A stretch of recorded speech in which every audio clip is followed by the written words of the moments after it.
Welcome to my YouTube channel. आज मैं आपको क्लास 3 के लिए EVS के चैप्टर नंबर 13 को पढ़ाऊंगी। तो बच्चों, चैप्टर के साथ साथ इस पूरे ही चैप्टर के सभी क्वेश्चन आंसर भी अच्छे से लिखने बता दूंगी, तो साथ में कॉपी और पेंसिल भी लेकर बैठ जाना। तो जल्दी से पढ़ना स्टार्ट करते हैं। बुक के पेज नंबर 87 पर चैप्टर नंबर 13 है, जिसका नाम है छूकर देखें। क्या नाम है बच्चों चैप्टर के टाइटल का? छूकर देखें। यानी कि ये जो चैप्टर है उन लोगों के बारे में है जो देख नहीं पाते हैं, तो वो किस तरीके से लिखते पढ़ते हैं, कैसे वो अपनी स्किल्स बढ़ाते हैं। तो इस चैप्टर में यही सभी बातें बताई गई हैं। तो यहाँ पर लिखा है कि मैं स्कूल से लौट रही थी। घर पर दो लोगों को अपनी बात सबसे पहले बताना चाहती थी। वो मेरी बातों से सबसे ज़्यादा खुश होते हैं। देखो, यहाँ पर एक बच्ची है जो कि स्कूल से पढ़कर वापस लौट रही है और कह रही है कि घर पर दो लोग ऐसे हैं जो मेरी बात को सबसे ज़्यादा खुशी से सुनते हैं और मैं उन दोनों को सबसे पहले अपनी बात बताना चाहती हूँ। तो पहली तो है मेरी नानी। वो मेरी बातों को बहुत शौक से सुनती हैं, मेरे स्कूल से वापसी का भी इंतज़ार करती हैं। उनकी उम्र कुछ ज़्यादा है और उनकी कमर में दर्द रहता है। नानी थोड़ा ऊंचा भी सुनती हैं और उन्हें दिखाई भी कम देता है। रोज सुबह पापा उनको अखबार जोर जोर से पढ़कर सुनाते हैं। नानी अपना बाकी सारा काम खुद करती हैं। कोई उनकी मदद करे तो वो परेशान हो जाती हैं, कहने को उनको बहुत कम दिखाई देता है, मगर वो फिर भी अपना सारा काम खुद ही करती हैं। दिखाई कम देता है लेकिन सब्जी काटने का उन्हें बहुत शौक है। कहती हैं आजकल के बच्चों को सब्जी भी काटनी नहीं आती, मोटा मोटा और टेढ़ा मेढ़ा काट कर रख देते हैं। अब देखो, दूसरे हैं मेरे रवि भैया। वो बच्ची क्या बताती है कि वो दो लोगों को अपनी बातें बहुत शौक से बताती है। पहले तो अपनी नानी को और दूसरा अपने रवि भैया को। मैं उन्हें रवि भैया कहती हूँ और वो मेरे पापा मम्मी को कहते हैं भैया भाभी। मेरा क्या रिश्ता है मैं नहीं जानती। देखो, वो उसके चाचा हैं, मगर उन्हें वो रवि भैया कहती है, क्योंकि रवि भैया इस बच्ची के मम्मी पापा को भाई भाभी कहते हैं, तो इसका मतलब ये उसके चाचा हुए, मगर वो उन्हें रवि भैया कहती है। वो मेरे सवालों के जवाब देने को हमेशा तैयार रहते हैं, कभी नहीं कहा कि मैं तुम्हें बाद में बताऊंगा। रवि भैया कॉलेज में पढ़ाते हैं, सब बच्चे उनकी बहुत इज्जत करते हैं, कुछ तो इनसे पढ़ने घर भी आते हैं। रवि भैया को गाना। अब आ गए हैं बच्चों पेज नंबर 88 पर, नेक्स्ट पेज पर। तो रवि भैया को गाना बजाना, दोस्तों के साथ घूमना और बातें करने का बहुत शौक है। खूब हंसते हंसाते भी हैं। भैया जब घर के बाहर जाते हैं तब एक सफ़ेद छड़ी अपने साथ लेकर जाते हैं, क्योंकि उनको नज़र नहीं आता है। उनको घर के अंदर घूमता देखकर कोई नहीं कह सकता कि उन्हें दिखाई नहीं देता। कोई उन्हें सहारा दे तो वो नाराज़ हो जाते हैं। भैया के पास मोटे कागज की कई किताबें हैं, जिनमें बहुत सारे उभरे हुए नुक्ते हैं बच्चों, जिसे ब्रेल लिपि कहते हैं। जिन लोगों को नजर नहीं आता है, ये एक खास तरीके की लिखावट होती है जो सुई के सहारे मोटे मोटे कागजों के ऊपर इस तरीके से सुराख बना दिए जाते हैं। तो जिन लोगों को दिखाई नहीं देता है वो इन्हें छूकर ही पढ़कर बता देते हैं कि क्या लिखा हुआ है। तो रवि भैया भी ऐसी ही किताबों से पढ़ते हैं, उन पर हाथ फेर कर पढ़ते रहते हैं। कुछ बच्चे रवि भैया के कॉलेज की किताबें ले जाते हैं और कुछ दिन बाद किताबों के साथ उन्हें टेप दिए जाते हैं। रवि भैया टेप पर ही किताबों को सुनते रहते हैं। भैया को छेड़ने के लिए मैं कभी कभी उनकी छड़ी की जगह बदल देती हूँ, तो वो परेशान होते हैं पर कभी नाराज नहीं होते हैं। मैं उनकी प्यारी बहन सीमा जो ठहरी। देखो, इस बच्ची का क्या नाम है? सीमा नाम है। मैं अभी दरवाजे पर पहुंची ही थी कि भैया बोल उठे, क्यों सीमा बहन खुश हो? भैया मुझे ही नहीं, घर के सभी लोगों को उनकी आहट से पहचान लेते हैं। अक्सर ये भी भाप लेते हैं कि मैं खुश हूँ या फिर उदास हूँ। देखो, कहने को रवि भैया को नज़र नहीं आता है, मगर उनका जो सेंस है बिना देखे ही लोगों की आहट से उनकी पहचान कर लेता है। भैया आखिर में फुटबॉल टीम में शामिल हो गई हूँ। सीमा बताती है उन्हें कि मैं फुटबॉल टीम में शामिल हो गई हूँ। मैंने भैया को अपनी खबर सुनाई। भैया मेरी पीठ थपथपाकर बोले, आज से तुम मेरी ही फुटबॉल की उस्ताद बनोगी। तो यहाँ से बच्चों ये चैप्टर कंप्लीट हो गया।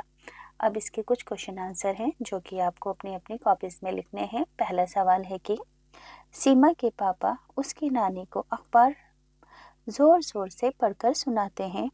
तुम भी बड़ी उम्र वाले लोगों की किस तरह से मदद करते हो? उनके लिए, देखो हम यहाँ पर आंसर लिखेंगे कि उनके लिए कमरे में खाना पहुँचाकर हम मदद करते हैं। अगला सवाल है कि जब कोई औरत बूढ़ी हो जाती है तब उनको क्या क्या तकलीफें हो सकती हैं? जैसे कि आंखों से कम दिखाई देता है, कम सुनाई देता है, कमर और घुटनों में दर्द होता है। नेक्स्ट है, रवि भैया बगैर देखे बहुत सारी बातें कैसे जान लेते हैं?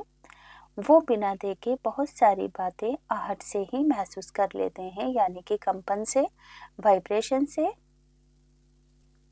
अब बच्चों हम पेज नंबर 89 पर आ गए हैं। यहाँ पर है, क्या तुम्हें कभी छड़ी की ज़रूरत पड़ी है और कब? तो हमें तो कभी ज़रूरत नहीं पड़ी। आंसर में लिख देंगे नहीं। क्या तुम सोच सकते हो तुम्हें छड़ी की ज़रूरत कब पड़ सकती है? पैर में फ्रैक्चर होने पर या किसी पहाड़ी इलाके में ऊंचाई पर चढ़ते वक्त। नेक्स्ट है, हम उन लोगों की मदद कैसे कर सकते हैं जिन्हें नज़र नहीं आता? तो जिन्हें नज़र नहीं आता हम उन्हें किताब पढ़कर सुना सकते हैं, सीढ़ियाँ उतरने चढ़ने में उनकी मदद कर सकते हैं। अब आगे आपसे पूछा जा रहा है, क्या तुम्हारे खानदान में कोई ऐसा अफराद है जो देख या सुन या बोल नहीं सकता? तो हमारे खानदान में तो ऐसा कोई नहीं है। क्या तुम किसी ऐसे आदमी को जानते हो, उनके काम में लोग कैसे मदद करते हैं? देखो, जिन लोगों को दिखाई या सुनाई नहीं देता है तो लोग अक्सर उनको किताबें भी पढ़कर सुना देते हैं, ऑडियो टेप लगा कर दे देते हैं, है ना। सीढ़ियाँ उतरने चढ़ने में मदद कर सकते हैं, बाजार से कुछ सामान वगैरह ला कर देकर भी उनकी मदद की जा सकती है। अब देखो आगे है, आँख मिचौली। ग्रुप में एक बच्चा अपनी आंखों पर पट्टी बांधे, फिर बाकी बच्चे एक एक करके चुपचाप उस बच्चे के पास आए। आंख बंद बच्चा दूसरे पर हाथ फेरकर उन्हें पहचानने की कोशिश करे। ख्याल रहे कि कोई भी बच्चा आवाज न करे। तो ये एक एक्टिविटी है, इसे आप खुद करके देखेंगे। इस तरह बारी बारी सभी बच्चे आंखों पर पट्टी बांधें और वो दूसरे बच्चों को पहचानने की कोशिश करें, ताकि अब देखो पेज नंबर 90 पर आ जाते हैं। यहाँ पर भी कुछ सवाल जवाब हैं। अब आपस में बात करो और बताओ, कितने बच्चे छूकर किसी को पहचान पाए? बस 3 बच्चे छूकर ही किसी और को पहचान पाए। कितने बच्चे आवाज सुनकर बच्चों को पहचान पाए? तो सभी बच्चे एक दूसरे को पहचान गए आवाज सुनकर। दोनों में से क्या ज्यादा आसान था? तो आवाज की पहचान आसान थी। छूकर बताओ, तुम्हारे मुंह में कितने दांत हैं? क्लास में किसके सबसे ज्यादा दांत हैं? तो मेरे मुंह में 24 दांत हैं और आमिर के क्लास में सबसे ज्यादा 26 दांत हैं। क्या क्या चीजें तुम सिर्फ छूकर जान सकते हो? जैसे कि ठंडा, सख्त, नरम, गरम हम छूकर पहचान सकते हैं। आग बंद करके बैठो और सुनो किस किस की आवाजें सुनाई देती हैं और किन किन लोगों की आहट।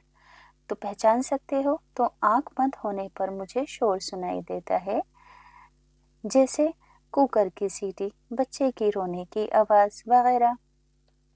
अब आगे सवाल है कि सिर्फ सूंघ कर क्या तुम अपने किसी को या किसी जानवर को पहचान सकते हो? नहीं, सूंघकर हम इंसान या जानवर को नहीं पहचान सकते, मगर हम अपने पालतू जानवर जैसे बकरी वगैरह की तो पहचान कर सकते हैं। जो लोग देख नहीं सकते उनके पढ़ने का एक खास तरीका है जिसे ब्रेल कहते हैं।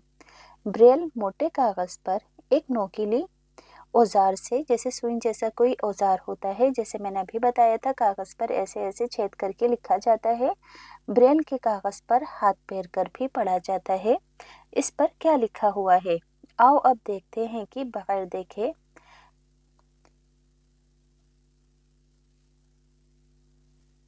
تو یہاں پر لکھا ہے کہ آپ کو ایک ایکٹیویٹی کرنی ہے کہ آپ کو ایک ریگ مارک کی شیٹ لینی ہے، اس پر موٹے اون یا ستلی کو دبا کر کسی چیز کا آپ کو ڈیزائن بنانا ہے۔ اپنے دوست کو تاکید کرو کہ وہ آنکھ بند کر کے تمہارے کاغذ پر ہاتھ پھیرے اور بتائے کہ تم نے کیا بنایا ہے۔ کیا بچوں یہ پہچاننا آسان تھا یا مشکل تھا؟ تھوڑا مشکل تھا۔ چلو تم دیکھو کہ کیا تم ہاتھ پھیر کر پڑھ سکتے ہو۔ ایک موٹے کاغذ کا ٹکڑا لو، اس پر ایک پرکار یا کیل کی نوک سے کوئی خاص نقش بناتے ہوئے ہیل بناتے ہوئے تھوڑی تھوڑی دوری پر چھید کرو، جیسے کہ اس طریقے سے ہے نا، اس طریقے سے کچھ لکھو ایسے ایسے ایسے چھید کر کر۔ تو تم دیکھو گے کہ کاغذ ایک طرف سے ابھرا ہے۔ اب اپنے دوست سے کہو کہ وہ آنکھ بند کر کے تمہارے کاغذ پر ہاتھ پھیرے اور بتائے کہ تم نے کیا بنایا ہے نا مشکل یہ بتانا؟ ہاں، کیونکہ جن لوگوں کو دکھائی دیتا ہے تو وہ اس طریقے سے جلدی سے چیزوں کی پہچان نہیں کر پائیں گے۔ اب بچوں ہم نیکسٹ پیج پر آ جاتے ہیں، پیج نمبر 91 پر۔ آؤ بریل کے بارے میں جانیں۔ تم نے دیکھا کہ ربی بھیا ایک خاص طرح کی کتابوں سے ہی پڑھ سکتے ہیں۔ یہ کتابیں کیسے بنی؟ اس کے بارے میں سب سے پہلے کس نے سوچا ہوگا؟ آؤ اس کے بارے میں کچھ جانیں کہ یہ کتاب کس نے بنائی تھی اور کس نے اس کے بارے میں سب سے پہلے سوچا تھا۔ لوئی بریل فرانس ملک کا باشندہ تھا، یعنی کہ ایک انسان تھا جس کا نام لوئی بریل تھا اور وہ فرانس نام کے ملک میں رہتا تھا۔ وہ جب 3 سال کا تھا ایک دن اپنے والد کے اوزاروں سے کھیل رہا تھا۔ اچانک ایک نوکیلے اوزار سے اس کی آنکھ میں چوٹ لگ گئی اور اس کی آنکھ خراب ہو گئی اور اسے آنکھ سے دکھائی دینا بالکل بند ہو گیا۔ اس کو پڑھنے کا بھی بہت شوق تھا، تو پھر اس نے ہار نہیں مانی۔ وہ پڑھنے کے لیے طرح طرح کی ترکیبیں سوچتا رہا۔ آخرکار اس نے ڈھونڈ لیا ایک طریقہ چھو کر پڑھنے کا۔ یہ بعد میں بریل رسم الخط کے نام سے جانا جانے لگا۔ اس طرح کے رسم الخط میں موٹے کاغذ پر ابھرے ہوئے نقطے بنے ہوتے ہیں، اور بریل لپی کی جو بچوں ایجاد ہے وہ لوئی بریل نے ہی کی تھی۔ جب وہ چھوٹے تھے انہیں دکھائی دینا بند ہو گیا تھا، تو اس طریقے سے بریل لپی کی ایجاد لوئی بریل نام کے انسان نے کی تھی۔ ابھرے ہونے کی وجہ سے انہیں چھو کر پڑھا جا سکتا تھا۔ یہ لکھاوٹ 6 نقطوں پر منحصر ہوتی ہے، یعنی کہ اس لکھاوٹ میں 6 نقطے ہوتے ہیں۔ آج کل بریل میں نئی تبدیلیاں بھی ہو گئی ہیں، جن کی وجہ سے بریل کے ذریعے پڑھنا لکھنا اور بھی آسان ہو گیا ہے۔ بریل رسم الخط اب کمپیوٹر کے ذریعے بھی لکھی جا سکتی ہے۔ تو دیکھو بچوں، یہاں سے یہ چیپٹر ہوا کمپلیٹ۔